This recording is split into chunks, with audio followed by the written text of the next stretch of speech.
Thank you, because our time is unfortunately over, because there's a very important moment, and I invite and the President Mario Monti and Senator Mario Monti and Paolo Magri to join me on the stage for introducing, please, the IMF Managing Director Kristelina Girgeva speech today here, not just at the T20, but also anticipating what's going to happen with the meetings. Please.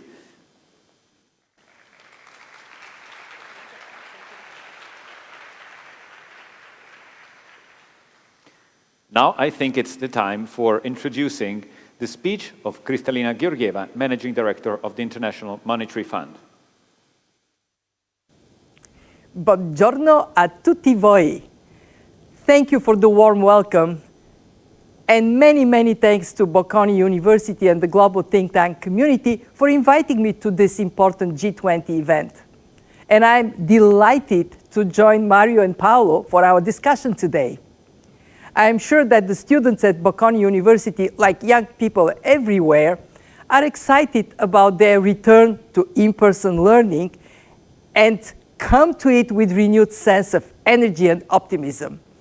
And that brings me to the good news on the global economy. Over the past 10 months, vaccines have helped save millions of lives. And together with extraordinary policy support, this has allowed us to push forward, moving from crisis towards recovery. But that is only part of the story. We face a global recovery that remains hobbled by the pandemic and its impact. We are unable to walk forward properly. It is like walking with stones in our shoes. The most immediate obstacle is the great vaccination divide. Too many countries with too little access to vaccines, leaving too many people unprotected from COVID. At the same time, countries remain deeply divided in their ability to respond, in being able to support the recovery, and their ability to invest for the future. But we cannot secure a stronger recovery everywhere and shape a better post-pandemic world for all unless we work together to overcome these divides. And this will be the focus of our annual meetings next week. Let's look at the economic picture. In July, we projected global growth at 6% in 2021. As you will see in our updated World Economic Outlook next week, we now expect growth to moderate slightly this year. But the risks and obstacles to a balanced global recovery have become even more pronounced. The stones in our shoes have become more painful. I will focus on three of them. The first is the divergence in economic growth. The United States and China remain vital engines of growth, even as their momentum is now slowing. A few advanced and emerging economies are still gaining momentum, including Italy and Europe more broadly.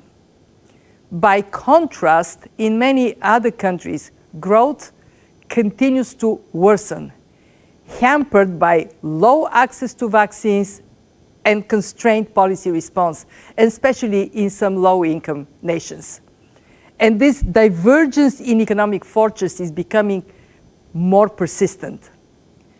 Economic output in advanced economies is projected to return to pre-pandemic trends by 2022, by next year. But most emerging and developing countries will take many more years to recover. This delayed recovery will make it even more difficult to avoid long-term economic scarring, including from job losses, which hit young people, women, informal workers, especially hard. The second stone in our shoe is inflation. Headline inflation rates have increased rapidly in a number of countries, but again, with some more affected than others. While we do expect price pressures to subside in most countries in 2022, In some emerging and developing economies, price pressures are expected to persist.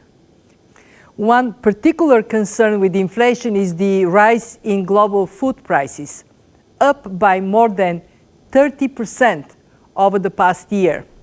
Together with rises in energy prices, this is putting further pressure on poorer families.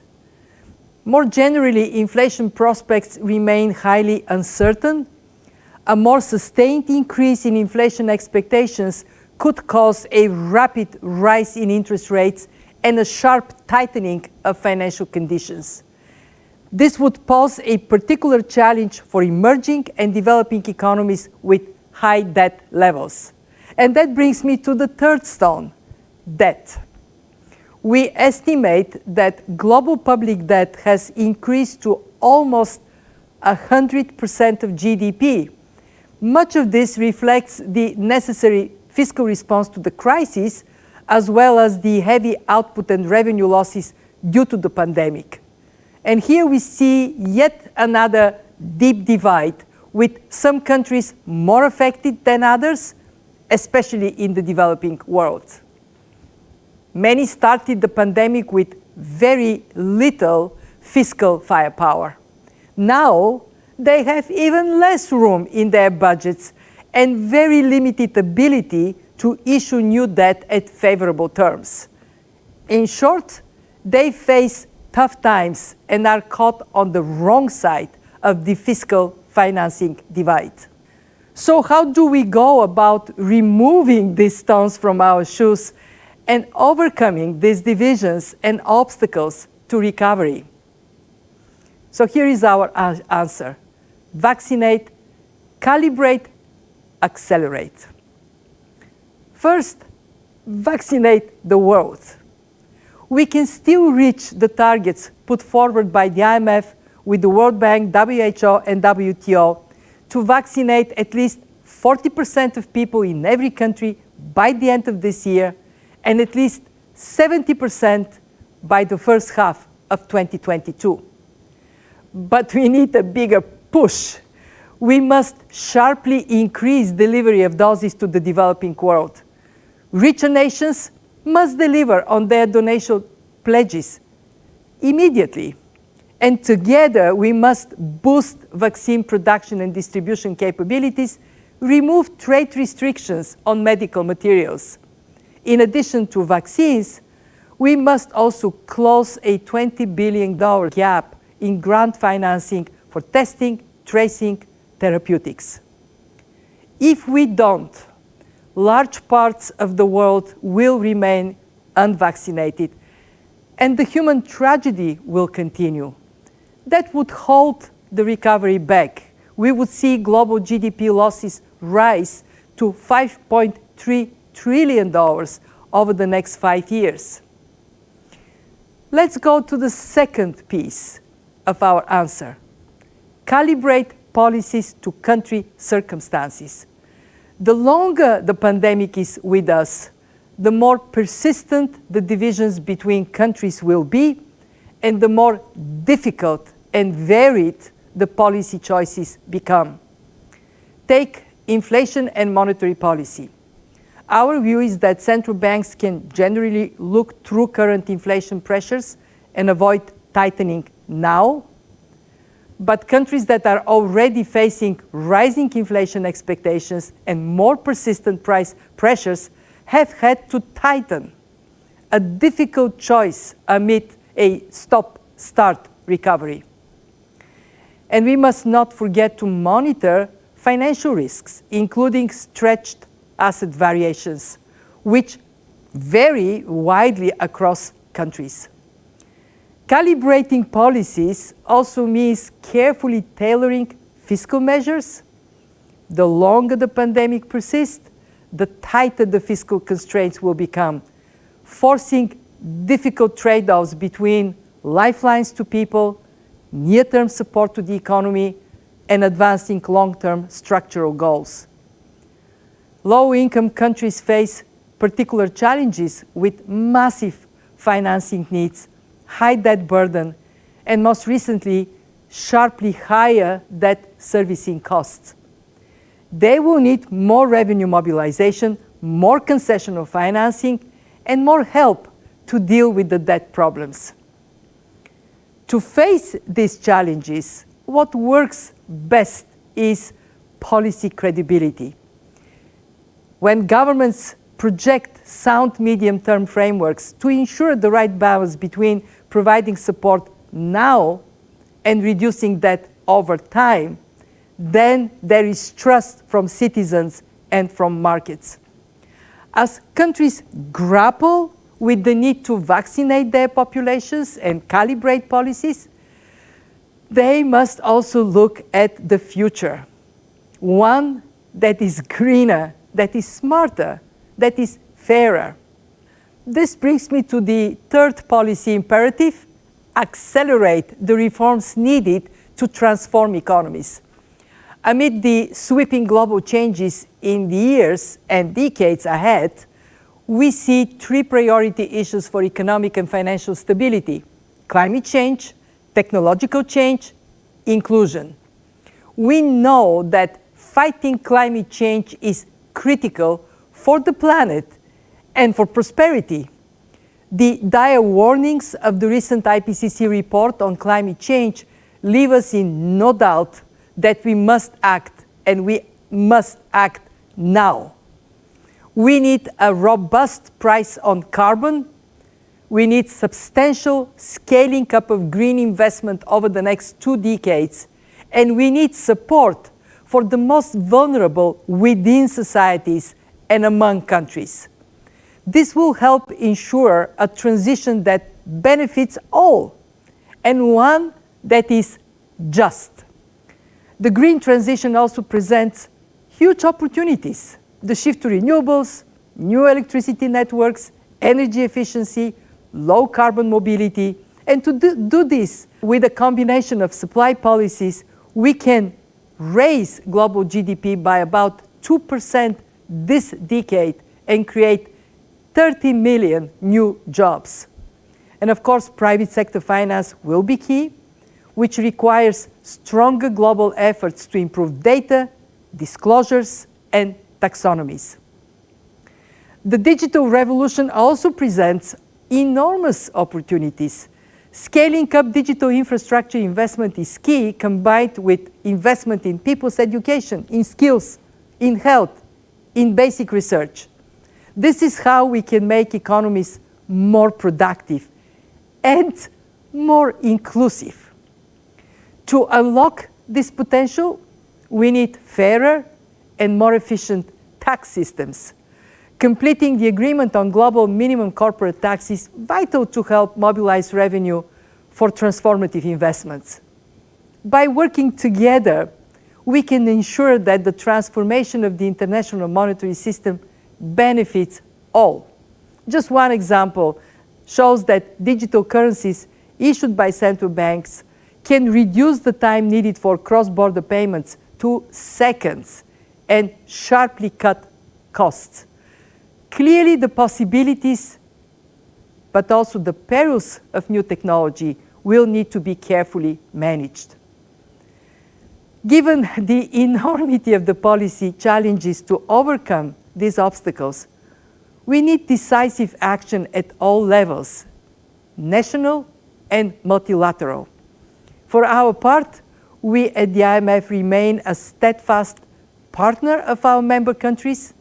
We are continuing to calibrate our financial support as well as our policy analysis and technical advice.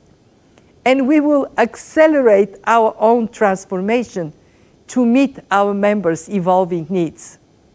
We have stepped up in an unprecedented manner by providing 118 billion in new financing to 87 countries and debt service relief to our poorest members. Thanks to the collective will of our membership, we provided a new allocation of special drawing rights of $650 billion in August. This is the largest issuance in the IMF's history in this crisis like no other. About $275 billion of the allocation went to emerging and developing countries, where the needs are gravest. Countries have benefited immediately from holding the new SDRs as part of their official reserves, which can boost confidence and lower borrowing costs. And some already are using part of their SDRs for priority needs or planning to do so. Nepal for vaccine imports, North Macedonia for health spending and pandemic lifelines, Senegal to boost vaccine production capacity, and for Haiti, already facing a very difficult situation, the SDRs will help finance vital imports. Yet, there is more we can do to help countries remove the obstacles to recover. We can magnify the impact of the allocation, and we can ensure that more SDRs go to countries most in need. We are calling on countries with strong external positions to voluntarily channel their SDRs. This means getting SDRs into our poverty reduction and growth trust, increasing our ability to provide zero-interest loans to low-income countries. We are also engaging with our members on using SDRs to create a new resilience and sustainability trust to help low-income and vulnerable middle-income countries to achieve a sustainable and prosperous future. Making the most of these SDRs is good for the global recovery, good for countries, good for people. That brings me to my final thoughts. I often worry about the world my granddaughter, this little girl I so dearly love, will inherit. But our setting today gives me hope. It is a source of inspiration. Despite an ocean between us, we have come together to envisage a better future. The students gathered here, the fine students of Bocconi University, have the energy, have the enthusiasm, and the wisdom of learning needed to overcome the obstacles that lay before us. We have learned so much from the past 18 months. This extraordinary crisis has divided us, but it has also armed us with knowledge that allows us to think differently about our future. It is very fitting we are discussing this at Bocconi, where economic and social progress are values steeped deep in the history of the university. Now we should use this clarity of thought and the lessons from the crisis to remove the obstacles in our way, remove the stones from our shoes, and walk forward to a better future for all. Molte grazie.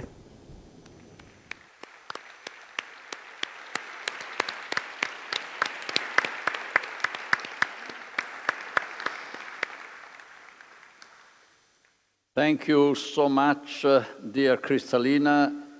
We are very, very proud to have your inspiring presence today at Bocconi with our friends from ISPI.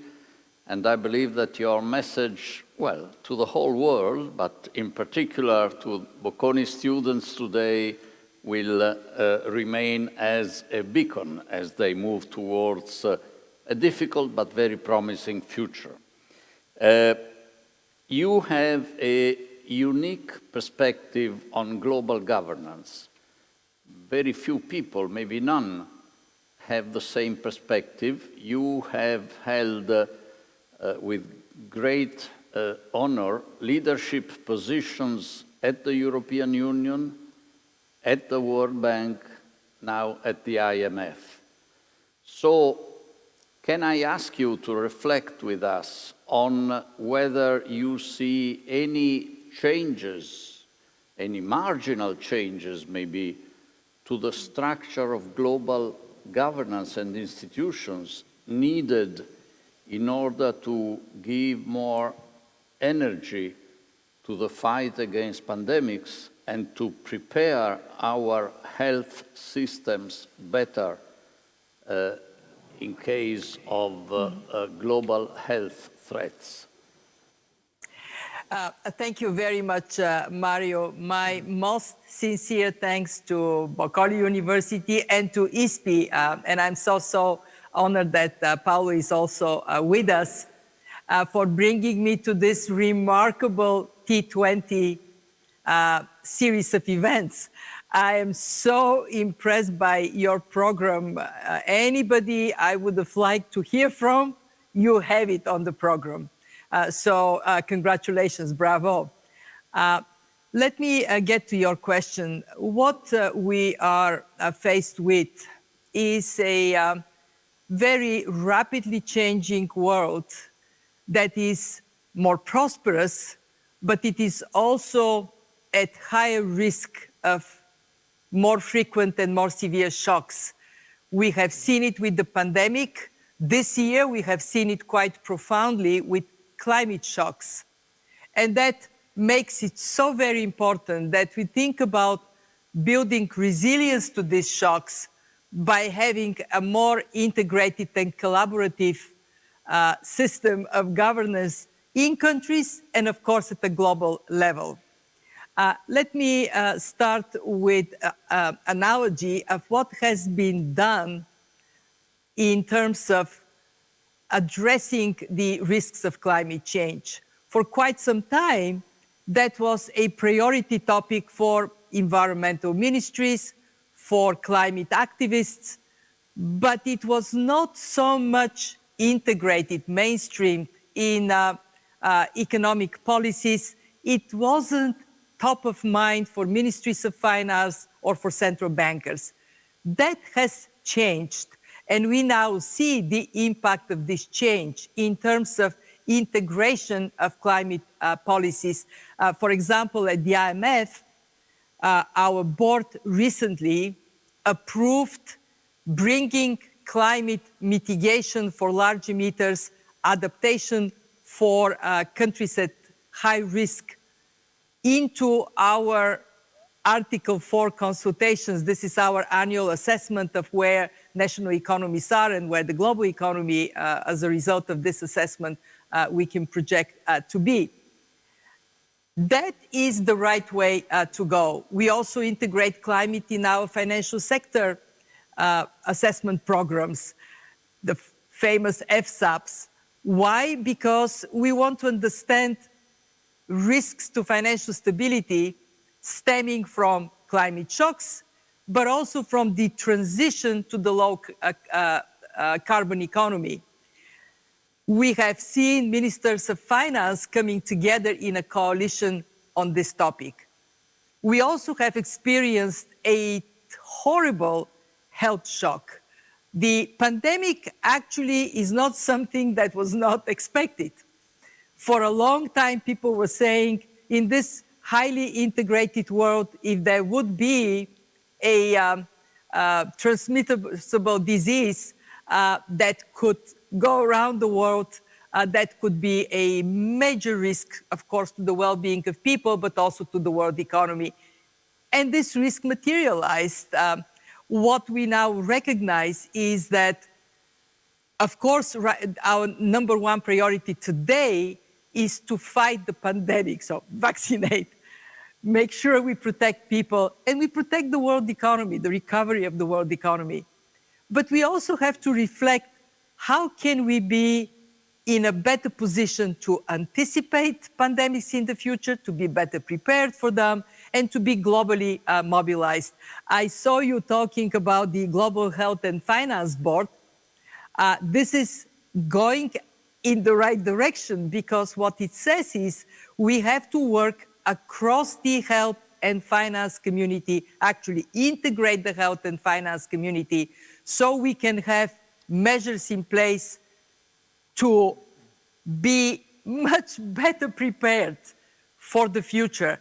And of course, as always, when you are to go forward to create a new institution, if the global community decides to do that, which I think has a strong rationale, we have to reflect on what we have already, how we can make sure that there is no duplication or we are not doing something that may not productively surface in the future, how we make sure that WHO, an organization that the world needs and needs it to be even stronger, can guarantee we have surveillance in place, and that fits into economic policy through this global board. To finish on this point, we are in a period of transformation, and rightly so. We cannot sit passive in this world of rapid change, and we have to accept that building resilience to shocks would require this institutional integration and collaboration in a way that is much more dynamic and agile for the future. Thank you, Kristelina. I'm sure your words were very well received by the Italian presidency of the G20, which is working exactly in this direction of a global health and finance board, with all the caveats of how to fit that into the system that you rightly reminded us of. Thank you, Mario. Managing Director, your words were also very well received by the think tank community. We have approximately 9,000 think tanks and experts connected to listen to the T20 and to your keynote. And let me thank you also on behalf of the entire think tank community, which ISPI and IAI are coordinating this year in the framework of the T20. You mentioned several potential threats to financial stability. Do you see digital and cryptocurrencies as one? And if so, what should be done to manage them? Thank you, Paolo, for the question, and of course, thank you for being with you today. We, from the IMF perspective, are indeed concentrated on macroeconomic and financial stability. Whether we talk about climate shocks or pandemic or the digital developments, it is from that perspective how that would impact macroeconomic and financial stability. When we look at the world of digitalization, digital currencies, of course, are a very important part of it. Before the pandemic, remember, we used to say the future is digital. With the pandemic, the future has arrived, and very prominently in the world of money. So let me first talk about the opportunities that this presents. We are now in a position to fairly quickly accelerate transfers of money to make it seamless and less costly. But to do so, we need to be clear about what do we mean by digital money first. When we look at this universe, the most reliable are central bank digital currencies. Why? Because they have the backing of the state and they are integrated in the monetary policy thinking of a state. Central bank digital currencies are still a novelty. In fact, there is only one in existence at this point. The Bahamas issued their cent dollar, the first country to have central bank digital currency, but they're going to be quite prominent. We did a survey of our membership, and it was very impressive. 110 countries are at some stage of looking into CBDCs, into central bank digital currencies. So that is going to be moving quite rapidly. And of course, that presents on its own a very important question. How do we guarantee interoperability of central bank digital currencies? How we make sure that we coordinate globally the impact that they may have on monetary policy. The second component of digital money are stable coins and e-money. They're privately issued, but they are convertible to national currency one-to-one. M-Pesa in Kenya or USD in the United States. They have backing in assets, they're liquid, and in that sense, they do fill the digital a gap in privately issued money. And then comes the third category of money that is actually called money, but is de facto assets, like bitcoins.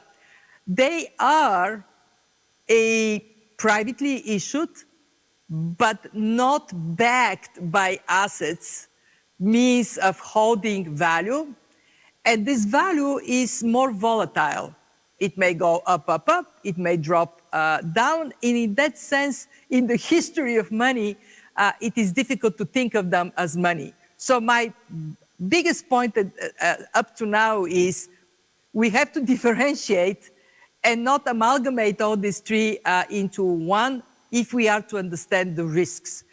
When we think about the critical issues to consider, number one is trust. Is the public believing in digital, in CBDC, in stable coins? Is the private sector believing that this is a means of exchange that they can trust? And of course, legal frameworks are critical, institutional frameworks are critical for this trust. The second issue is domestic stability. Is this going to help to have more stable economic transactions? Can we have carefully designed public-private partnerships that provide for the economy rather than put it on more on rocks? And the last one is where the IMF and other institutions like BIS come, international stability. We have to have regulation. We have to get rules in place if we want, in the world of money, digital to be a plus rather than a risk. And it is very impressive how much the international community, the central banks, institutions like ours, are now actively engaged to make sure that in this fast-moving world of digitalization, money is a source of confidence and helps the economy function rather than a risk. Thank you. Mario? Now, if I may, a quick but maybe somewhat sensitive question, Kristelina. Under your leadership, the IMF cares and studies inequalities much more than before. And I salute this. I believe that all the organizations and national governments should. Now, there is a view, as you know, that a prolonged period of highly accommodating monetary policies pursued by the largest central banks in the world for some years now may contribute to inequalities in income and assets. What's your view on this? Well, let me first be very, very clear that what has been done over the last 18 months by central banks helped prevent a potential collapse of the world economy. When the pandemic hit, central banks stepped forward very rapidly to make sure that when the economy is on standstill, we can retain support for households, support for businesses, and that has been crucial. What it also has done is to keep interest rates low, and in fact, what we see is debt going up, but debt service in many places has been going down. Now, that of course may change as we move forward in a world where inflation expectations may risk to de-anchor, and in that case, central banks will have to normalize policies. Now, when we have that loose monetary policy, obviously that makes it attractive to move into assets. And who goes into assets? People who have better means. If you are hand to mouth, it is unlikely that this would happen to you. But even for people that are hand to mouth, people who are the poorest parts of society, having credit at a low cost means that there is support for growth and support for jobs. So to sum it up, our analysis says the impact of monetary policy on inequality is muted. There are factors that make the wealthier benefit, but there are also factors that make poor people benefit from more accommodative monetary policy. This being said, we recognize we have to do more research in this area. And most importantly, we need to recognize we walk on two legs. We have monetary policy and we have fiscal policy. Fiscal policy can be very effective in addressing inequality and, if you wish, compensating to the extent that monetary policy may be more serving the richer part of society. And we have seen in many countries that recognition that fiscal and monetary policy do need to go hand in hand to protect the social fabric, to protect our societies for becoming more unequal. Unfortunately, this is, in this pandemic, a risk that we absolutely have to take to heart. And I hope we can work with you on this big question, how we can make sure that policies, monetary and fiscal policies, work for the health and vibrancy of our societies, work against inequality. Thank you very much, Paolo. Thank you. Managing Director, to avoid economic collapse during the pandemic, your recipe, not only yours, was spend, spend, spend, and keep the receipt. We spent, someone kept the receipt, but the result you mentioned in your presentation is that debt has skyrocketed, and also in Europe. Do you see Europe more fit for the future to avoid a new sovereign debt crisis? Yes, I do. What we see in Europe is a very clear recognition that two things need to happen. One, emphasis on growth. And the new generation EU is a fantastic example, not only in supporting the recovery, injecting a growth momentum, but doing it in a way that transforms economies to be greener, digital, more inclusive. And that emphasis on growth is also integrated, embedded in domestic policies. And secondly, a very strong attention on medium-term fiscal consolidation. We are already seeing countries recognizing that the bills are going to come due, and that it is important that we gradually project confidence in that stabilization. And fiscal consolidation need not mean that we are going to have brutal cuts in education and healthcare. It means that we project over the next couple of years how we are going to gradually shift course so the debt burden is to be eased over time. That combination of growth and medium-term fiscal consolidation, I'm confident will bring Europe on a sound footing, and ministers of finance in Europe, policymakers in Europe seem to be quite engaged on those two sides. Thank you, Mario. Well, now I have the pleasure of asking Ludovica Arconte, a Bocconi student, to stand up and ask her questions to the Managing Director of the IMF. Thank you, President Monti, and good afternoon, Managing Director. I'm Ludovica Arconte, a Bocconi International Management student. And firstly, I would really like to thank you for your time and the inspiring speech. Focusing on the topic of climate change, an issue that we truly study in all its aspects, and especially how it impacts the economic, social, and political world of today, I would like to ask you some questions. Over the last year and a half, the pandemic has been the focus of our interest in all the sectors, attracting most of our attention, and sometimes we can also say maybe distracting us from everything else.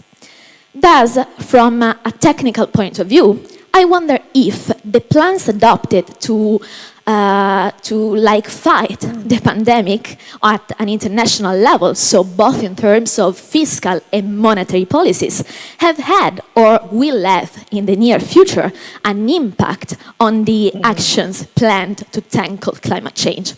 Furthermore, I will add a second question from a more personal point of view, and I will take this possibility to ask you for an advice. And especially, what would you suggest and recommend to people my age, so students and young graduates, to do to have a really impact and a role in this global fight against climate change and its consequences? Thank you so much. Thank you very much, Ludovica. Great questions. To your first question, when the pandemic hit, many, myself included, were worried that the climate crisis may fall off the cliff of our attention. That didn't happen. On the contrary, what we see is a stronger recognition that climate shocks like the pandemic can be hugely destructive and undermine our future. What is so critical is to recognize that the fight against climate change is also an opportunity for a tremendous transformation in the way we work, we live, we communicate, we move around, an opportunity not to be missed. At the IMF, we came up with a construct of what absolutely must be done. One, we have to create the incentive for shifting to low carbon. And as economists, what is the incentive? Price carbon. We must gradually go up globally with the price on carbon. We believe that from the $3 a ton it is today, it has to be $75 a ton by 2030. Some say even higher. Move in that direction so we insensitize low carbon production, low carbon lifestyle. Two, invest from the public sector in the ingredients that help this transition and generate massively employment as a result. And three, and the third piece is so critical, we must make sure that there is a fairness in that if you are a miner, coal miner, that society cares about you, that there is a transition path for you.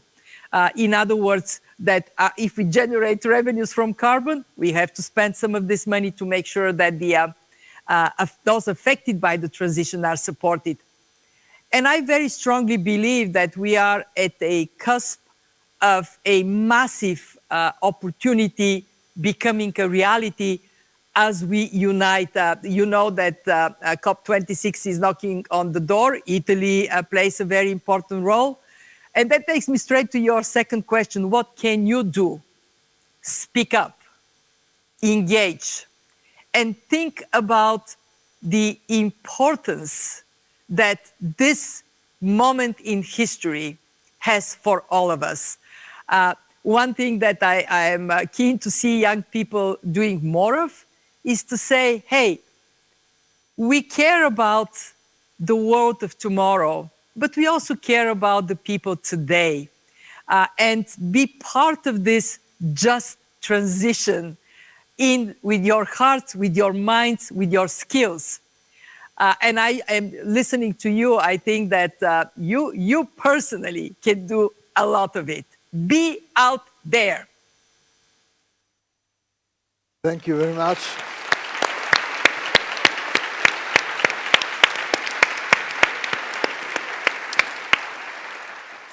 Managing Director, I mentioned the 1,000 think tanks which are following you.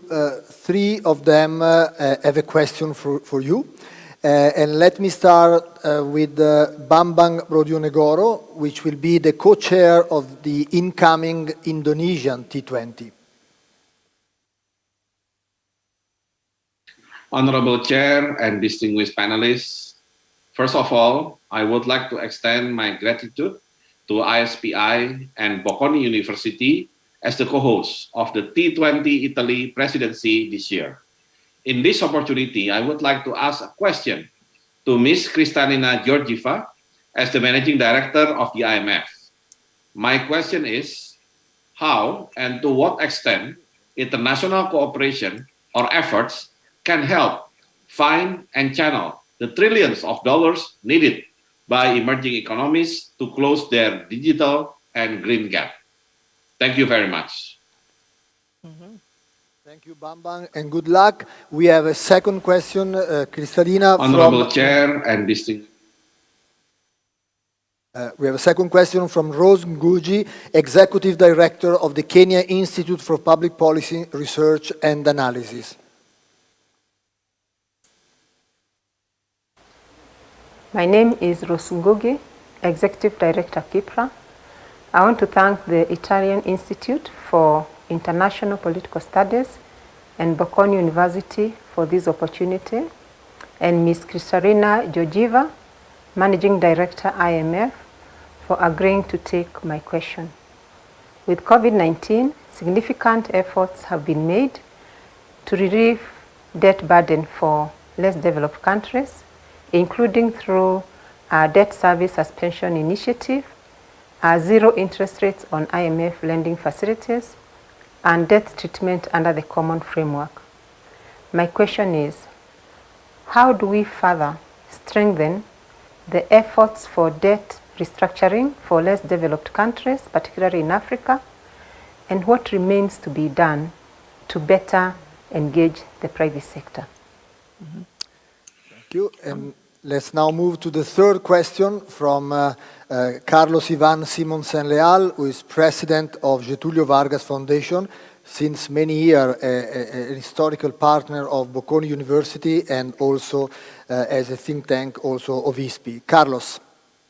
Good afternoon to all.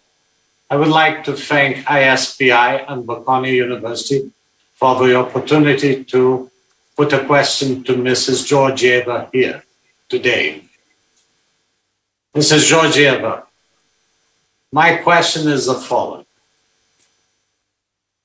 The most important central banks in the world are preoccupied with a possible rise of inflation, and therefore they will react to it. It is possible that this action will trigger a very nefarious effect on emerging markets. And that may backfire to the rest of the world. I would please ask you to tell us what are your thoughts about that and how we may hope for some coordination among central banks so that the effects will be minimal. Thank you. Great questions. We have limited time, so I would shoot straight to the first one. Thank you for asking about the international cooperation to mobilize the substantial financing needed for this transformation to green and digital future. What is required at international level is, one, fulfill commitments made. There is 100 billion a year commitment to help developing countries cope with the climate crisis. We ought to see that commitment fulfilled. Two, work with countries so they are more attractive for private capital. The countries themselves have a responsibility, rule of law, transparency, a good investment climate. But we as international community also have responsibility. International financial institutions collectively can be very supportive for that attractiveness. And we need to, third part of the answer is we need to innovate. We have to come up with instruments that are removing obstacles for this massive mobilization of financial means in the developing world. Take, for example, first loss guarantee. If we were to imagine a world in which there is a standardized first loss guarantee facility that when the investor sees it in the country, knows exactly what it is, it may help us move. We also have seen huge mobilization of innovation in terms of green finance and massive increase in that area. The more we can do to standardize reporting and make it believable, trustworthy, the more we would see the financial flows going where they're most needed, and we will play our role in that. On the question of debt, we have seen a very important breakthrough with the G20 common framework that brings all lenders, including private sector, to provide support for debt resolution in highly indebted countries. We have 3 countries that ask for treatment: Chad, Ethiopia, Zambia. Very important that we succeed, that the creditors and the debtors are able to move forward, so more countries are to step into that. But beyond that, I would mark 3 requirements for success, especially for private sector participation. First, debt transparency. We cannot be in a situation when we only see the tip of the iceberg, we don't know what is underneath. And the IMF is very engaged to help with that transparency. Second, sound debt management. And again, we provide a lot of support to countries to do that. And third, advancing the regulatory environment so private sector participation is more effective. For example, for climate events, why not have a standardized clause that allows a country to have a breathing space as the shock hits? Moving in that direction on debt is hugely important, as we know that the debt burden is going up, and we at the IMF are concentrated on debt sustainability analysis and engaging with all players. So we do not allow debt build-up to turn into a crisis. And finally, I am extremely keen to see central banks continuing on the path they have adopted in this crisis: coordination. It has been impressive. It has to stay that way. Major central banks have a responsibility for clear forward communication of their intents.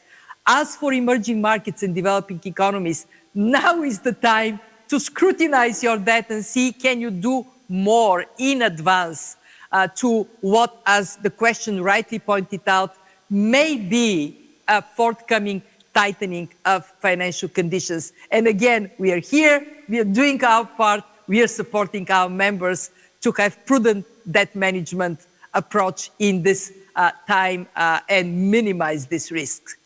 I know that we are to wrap it up. So back to you, Mario and Paolo. Thank you.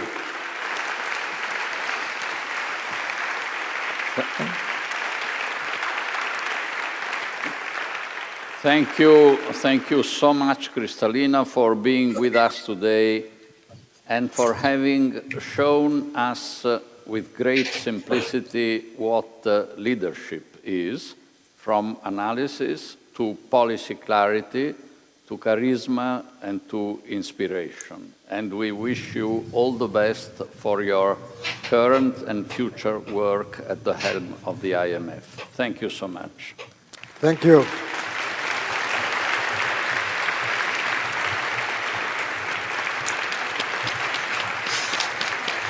Thank you.